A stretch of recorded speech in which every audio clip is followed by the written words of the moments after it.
विजय माल्या ये नाम सुनते ही सबसे पहले दिमाग में क्या आता है? 9,000 करोड़ का घोटाला और एक ऐसी कहानी जो सिर्फ शाही पार्टियों और किंगफिशर एयरलाइंस तक सीमित नहीं थी, बल्कि भारत के बैंकिंग सिस्टम को हिलाकर रख देने वाली घटना थी। 17 बैंकों ने आखिर कैसे इस आदमी को आंख बंद करके इतना बड़ा लोन दे दिया? और उससे भी बड़ा झटका तब लगा जब माल्या सरकार और कानून को चकमा देकर ब्रिटेन भाग गया और पूरा देश बस देखता रह गया। आज के इस वीडियो में हम आपको विजय माल्या के जबरदस्त राइज और उसके चौंकाने वाले पतन की पूरी कहानी बताने वाले हैं, जो सत्ता, शोहरत और अंधी दौलत की भूख का एक ऐसा सबक है जिसे नजरअंदाज नहीं किया जा सकता। कहानी की शुरुआत होती है 18 दिसंबर 1955 को, जब विजय माल्या का जन्म हुआ।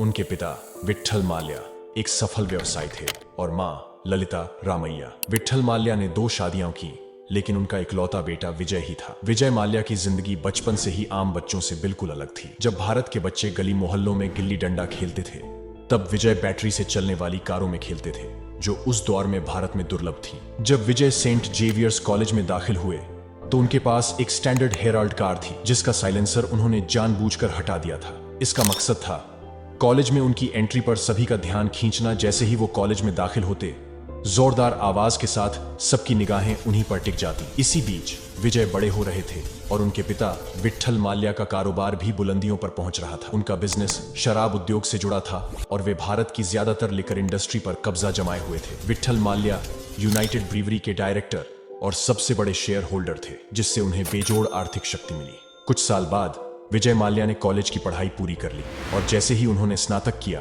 उनके पिता विट्ठल माल्या धीरे धीरे उन्हें अपने व्यापार में शामिल करने लगे। क्या आपने कभी सोचा है कि पिता अपने बेटे को व्यापार में कैसे तैयार करते हैं? विट्ठल माल्या ने भी यही किया। उन्होंने पहले ही तय कर लिया था कि भविष्य में विजय ही इस पूरे व्यापार को संभालेंगे। इसी कारण उन्होंने विजय को पहले से ट्रेनिंग देना शुरू कर दिया था। 1970 में विट्ठल माल्या ने विजय को अमेरिका भेजा, जहां उन्होंने यूनिवर्सिटी ऑफ कैलिफोर्निया से बिजनेस मैनेजमेंट और इंटरनेशनल ट्रेड लॉ की पढ़ाई की। क्या आपको लगता है कि विदेशी शिक्षा भारतीय व्यापार में मदद कर सकती है? शायद यही सोचकर विट्ठल माल्या ने विजय का इंटर्नशिप भी अमेरिका में यूबी ग्रुप के हिस्से अमेरिकन होस्ट ग्रुप में शुरू करवाई, जो यूएस में ऑपरेट करती थी। अब जब विजय माल्या भारत वापस आए तो उन्होंने यूबी ग्रुप के संचालन को करीब से देखना शुरू किया। क्या उन्होंने जो कुछ सीखा उसे सही तरीके से भारत में लागू किया होगा? बिल्कुल। उन्होंने अपनी विदेश में सीखी हुई तकनीकों को यूबी ग्रुप के भारतीय ऑपरेशंस में लागू करना शुरू किया। लेकिन 1977 में एक बड़ा झटका लगा। भारत में शराब पर बैन लग गया। सोचिए, अगर आपके व्यापार का आधार ही बैन हो जाए तो क्या होगा? यूबी ग्रुप पूरी तरह से शराब के व्यापार पर निर्भर था और ऐसे में बाकी शराब कंपनियों ने अपनी संपत्तियां बेचना शुरू कर दी। लेकिन विट्ठल माल्या और विजय माल्या ने क्या किया? उन्होंने इसका उल्टा सोचा।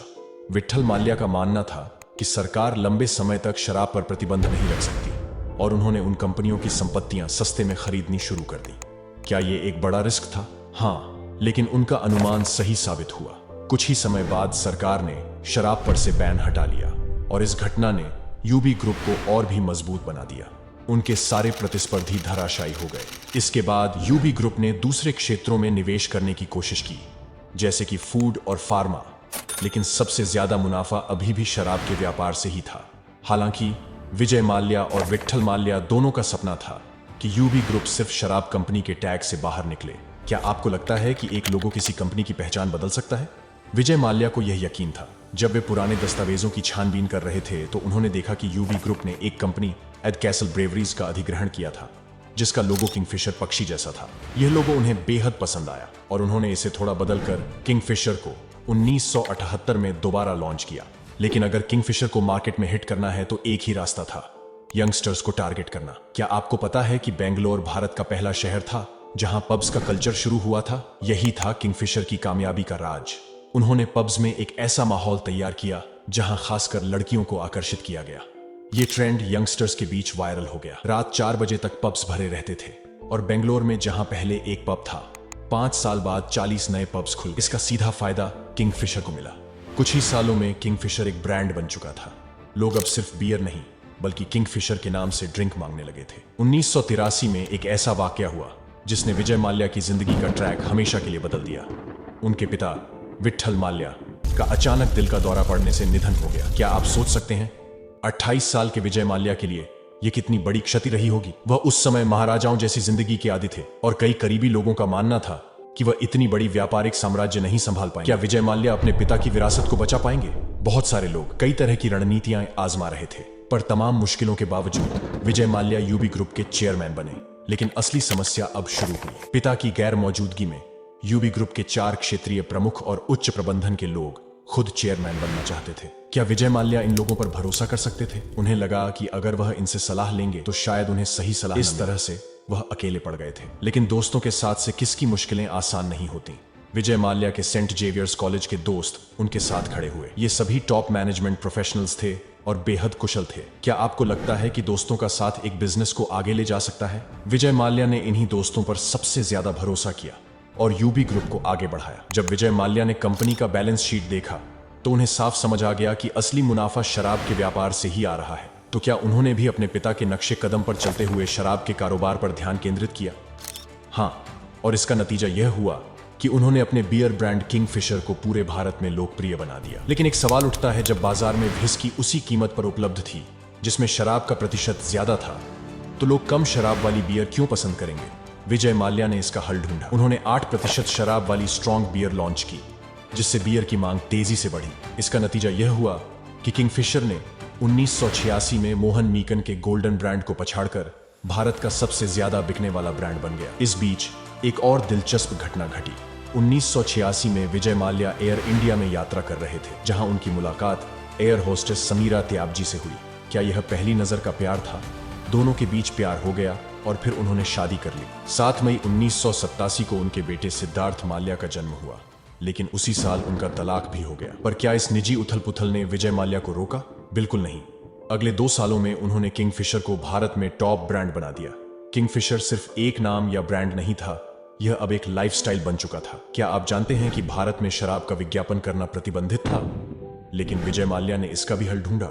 उन्होंने सरोगेट एड्स के जरिए किंगफिशर के अन्य प्रोडक्ट्स जैसे किंगफिशर सोडा, पानी की बोतल आदि लॉन्च की और इन्हीं के विज्ञापन किए। और फिर आया किंगफिशर स्विमसूट कैलेंडर।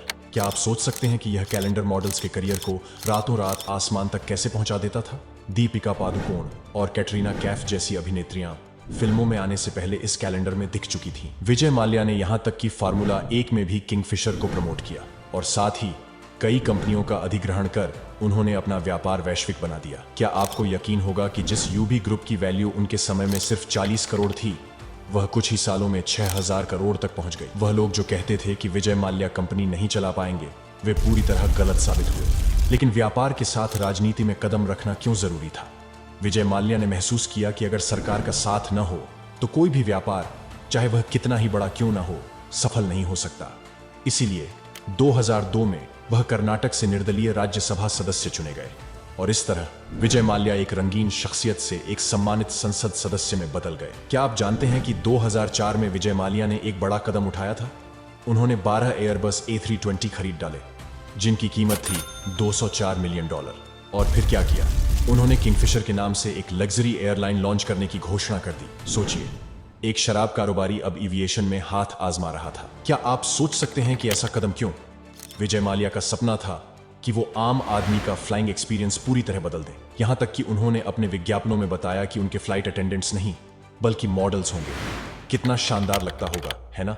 लॉन्च के लिए इतना बड़ा इवेंट रखा गया कि पूरे देश के हाई प्रोफाइल लोग इसमें शामिल हुए और इस ग्रैंड मौके पर अपने बेटे की 18वीं बर्थडे पार्टी के दिन किंगफिशर एयरलाइंस का भव्य उद्घाटन हुआ। क्या आपको लगता है कि सिर्फ यह लॉन्च इवेंट ही काफी था किंगफिशर को एक लाइफस्टाइल ब्रांड बनाने के लिए? असल में दोस्तों, एयरलाइन बिजनेस को चलाना कोई आसान काम नहीं है, खासकर जब बात होती है एयर कैपिटल इंटेंसिव इंडस्ट्री की, जहां पैसों को पानी की तरह बहाना पड़ता है। विजय माल्या भी अपने कस्टमर्स को हवा में 5 स्टार होटल का लग्जरी एक्सपीरियंस देना चाहते थे। क्या आपको लगता है यह सोच सही थी? इस लग्जरी एक्सपीरियंस के लिए उन्होंने बैंकों से भारी भरकम लोन उठाए। माल्या ने अपने पैसेंजर्स को गर्म खाना, लाइव एंटरटेनमेंट और महंगी शराब जैसी सुविधाएं दी और यह सब उनके कस्टमर्स को पसंद भी आया। इतना कि भारत के 20% से ज्यादा लोग डोमेस्टिक ट्रेवल के लिए किंगफिशर एयरलाइंस का ही रुख करने लगे। क्या आप अंदाजा लगा सकते हैं कि एक ही एयरलाइन इतने कम समय में इतनी बड़ी कैसे बन गई? किंगफिशर एयरलाइंस ने भारत की दूसरी सबसे बड़ी एयरलाइन का ताज हासिल किया और विजय माल्या, जो कभी भारत के रिचेस्ट पर्सन्स की लिस्ट में 40वें नंबर पर थे, इस सफलता के शिखर पर थे। लेकिन यहाँ एक सवाल उठता है, किंगफिशर अभी भी प्रॉफिट में क्यों नहीं थी? इसके बावजूद वह अपने इस बिजनेस को विदेशों में फैलाना चाहते थे। लेकिन एक और चैलेंज सामने था। इंटरनेशनल ऑपरेशन शुरू करने के लिए डोमेस्टिक एयरलाइंस में कम से कम 5 साल का अनुभव होना जरूरी था। किंगफिशर एयरलाइंस को तो अभी सिर्फ 2 साल ही हुए थे। तो फिर माल्या ने इस समस्या का समाधान कैसे निकाला? उन्होंने 2007 में 4 साल पुरानी एयर डेक्कन को खरीद लिया। उन्होंने इसका नाम बदलकर किंगफिशर रेड रख दिया और शुरुआत में कम कीमतों पर टिकट बेचने लगे। लेकिन क्या यह फैसला सही था? शुरुआत में लोगों को यह पसंद आया, कम पैसों में किंगफिशर जैसी लग्जरी सर्विसेज। लेकिन जैसे ही उन्होंने टिकट के दाम बढ़ाए, कस्टमर्स ने पीछे हटना शुरू कर दिया। क्या आपको लगता है कि लग्जरी और कम कीमतों का यह कॉम्बिनेशन लंबे समय तक टिक सकता था? धीरे धीरे किंगफिशर और किंगफिशर रेड दोनों ही एयरलाइंस भारत में पूरी तरह से फेल हो गई। विजय माल्या की उम्मीदें अब सिर्फ इंटरनेशनल ऑपरेशन पर टिक गई थी। लेकिन यहां भी किस्मत ने उनका साथ नहीं दिया। जिस वक्त उन्होंने इंटरनेशनल ऑपरेशन शुरू किया, उस समय ग्लोबल रिसेशन का दौर चल रहा था। क्रूड ऑयल की कीमतें आसमान छू रही थीं और कंपनियों ने अपने बिजनेस ट्रिप्स रद्द कर दिए। इस माहौल में वही एयरलाइंस टिक सकती थी जो बेवजह के खर्चे न करती हो। लेकिन किंगफिशर एयरलाइन तो अपने एक्स्ट्रावैगेंट खर्चों के लिए मशहूर थी। रिसेशन के दौरान भी उन्होंने अपने खर्चे कम नहीं किए, जबकि उनकी फ्लाइट्स दूसरी एयरलाइंस से सस्ती थीं। फिर 12 सितंबर 2011 को एक कैनेडियन रिसर्च फर्म की रिपोर्ट ने किंगफिशर की पोल खोल कर रख दी। क्या आपको याद है उस रिपोर्ट का नाम? पाई इन द स्काई। इस रिपोर्ट ने किंगफिशर के पूरे बिजनेस मॉडल की कमजोरियों को सामने ला दिया। आपको क्या लगता है, जब बाकी एयरलाइंस घाटे में जा रही थीं, तब किंगफिशर की फ्लाइट्स खाली होने के बावजूद भी शानदार सर्विस कैसे दे रही थीं? फर्म को शक हुआ और उन्होंने जांच शुरू कर दी। उन्होंने पाया कि किंगफिशर के खर्चे उनकी सेल्स से भी ज्यादा थे। सबसे चौंकाने वाली बात क्या थी? ये सारे खर्चे असल में लोन के पैसे थे जो किंगफिशर ने अलग अलग बैंकों से लिए थे। अक्टूबर 2009 में IDBI बैंक ने किंगफिशर को $200 मिलियन का लोन दिया। क्या आपको लगता है कि बैंक ने सारी जांच पड़ताल की थी? बिल्कुल नहीं। विजय माल्या ने बैंक को झूठे डॉक्यूमेंट्स दिखाए और बैंक ने बस उनके नाम पर लोन पास कर दिया। 2009 और 2010 में किंगफिशर ने जितने भी खर्च किए, वो या तो लोन लेकर किए गए या फिर उधार पर सर्विस लेकर। सोचिए, ये फिगर $7 अरब तक पहुंच गया था। जब ये रिपोर्ट आई तो पूरे भारत में टहलका मच गया। किंगफिशर अब दिवालिया होने के कगार पर थी। उस रिपोर्ट के बाद किंगफिशर को क्रेडिट पर फ्यूल मिलना बंद हो गया। क्या आप सोच सकते हैं कि एक एयरलाइन के लिए इससे बड़ा झटका और क्या हो सकता है?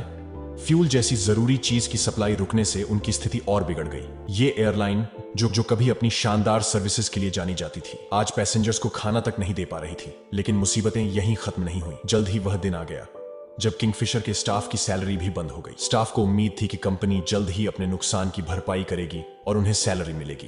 क्या आपको लगता है कि ऐसी उम्मीद रखना सही था जब कंपनी पहले से डूब रही थी? 6 महीने तक स्टाफ ने बिना वेतन काम किया, पर आखिरकार उन्होंने भी प्रोटेस्ट करना शुरू कर दिया। सोचिए, 900 कर्मचारियों को 6 महीनों तक सैलरी नहीं मिली और वहीं दूसरी तरफ विजय माल्या फार्मूला 1 और क्रिकेट टीम्स चला रहे थे। क्या यह सही था? माल्या की शाही जिंदगी में कोई कमी नहीं आई। जब किंगफिशर के कर्मचारियों ने उनकी ये शाही जिंदगी देखी तो उनका गुस्सा और भी बढ़ने लगा। इसी बीच इनकम टैक्स डिपार्टमेंट ने भी किंगफिशर एयरलाइंस के बैंक अकाउंट्स 2 बार सीज कर दिए क्योंकि कंपनी ने टैक्स नहीं चुकाया था। क्या आपको लगता है कि चीजें और खराब हो सकती थीं? 2012 की शुरुआत में आधे से ज्यादा किंगफिशर के जहाज ग्राउंड हो गए और वो अपना टॉप इंडियन एयरलाइन का खिताब भी खो बैठे। अक्टूबर 2012 में directorate general of civil aviation DGCA ने किंगफिशर का लाइसेंस सस्पेंड कर दिया और यह किंगफिशर एयरलाइन का आखिरी दिन था। अब सवाल उठता है, विजय माल्या ने 17 इंडियन बैंकों से 9,000 करोड़ रुपए का लोन लिया था, जिसमें से ज्यादातर पैसा पब्लिक सेक्टर बैंक्स का था। क्या यह सही था कि जनता का पैसा ऐसी कंपनी में डूबे जो खुद डूब रही थी? लोन वापस न मिलने पर बैंकों ने विजय माल्या के खिलाफ केस फाइल किया, जिसमें यह साफ हुआ कि माल्या एक विलफुल डिफॉल्टर है, यानी उसने जानबूझकर लोन लिया जबकि उसे पता था कि उसकी एयरलाइन डूब रही है। इस सारे मामले में सबसे बड़ा सवाल यह है, जब विजय माल्या ने अपनी एयरलाइन को बचाने के लिए लोन लिया तो उसने उन पैसों का इस्तेमाल अपनी पर्सनल लग्जरीज और दूसरे बिजनेस में क्यों किया? और जब हालात इतने खराब थे, जब माल्या के खिलाफ इंडिया में कानूनी कार्रवाई शुरू हुई तो वो 2016 में यूके भाग गया। इंडियन गवर्नमेंट ने उसके खिलाफ एक्स्ट्राडिशन का अनुरोध यूके गवर्नमेंट को भेजा। यूके कोर्ट्स में यह केस काफी लंबा चला, लेकिन दिसंबर 2018 में यूके कोर्ट ने फैसला सुनाया कि विजय माल्या को इंडिया वापस भेजा जाए। विजय माल्या ने यूके कोर्ट के फैसले के खिलाफ अपील तो कर दी, लेकिन क्या आपको लगता है कि वह इस कानूनी जाल से बच पाएंगे? दूसरी तरफ इंडिया में उनके खिलाफ इंसॉल्वेंसी के केस पहले ही काफी आगे बढ़ चुके थे। कोर्ट ने उनकी प्रॉपर्टीज को सीज करने का आदेश जारी कर दिया था ताकि बैंक्स को उनके लोन की रिकवरी हो सके। क्या आपको मालूम है कि उनके कौन कौन से एसेट्स फ्रीज किए गए थे? उनकी लग्जरी कार्स, बंगलोज और यूबी ग्रुप के कंपनी शेयर्स को ऑक्शन के लिए रखा गया। अब सोचिए, जो शख्स कभी अपनी शाही जिंदगी और बेशुमार दौलत के लिए जाना जाता था, वही आज अपनी संपत्तियां खो रहा था। माल्या ने कई बार इंडियन कोर्ट और बैंकों से सेटलमेंट की कोशिश की, लेकिन हर बार असफल रहे। क्या उनकी ये कोशिशें सिर्फ एक दिखावा थीं, या वे वाकई में सिचुएशन को संभालने की कोशिश कर रहे थे? इंडिया में उन्हें वापस लाने की कोशिशें अभी तक जारी हैं, और सवाल ये है कि क्या विजय माल्या कभी भारत लौटकर अपने फैसलों का सामना करेंगे?